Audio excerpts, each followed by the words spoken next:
Dear students, good morning. Welcome to e-tutorial of Vinayak Public School, Khajurahat, Ayodhya. My name is Shahnaz Bano and I will teach you today class 3rd Maths. Measurement. Students, let's understand change meter into centimeter.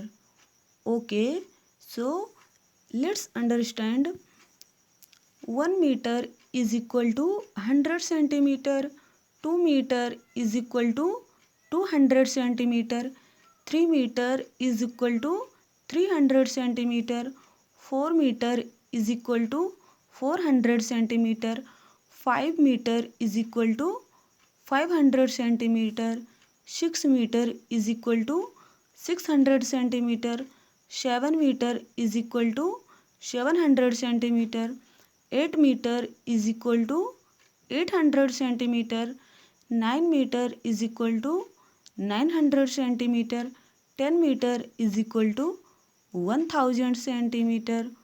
Okay, thank you.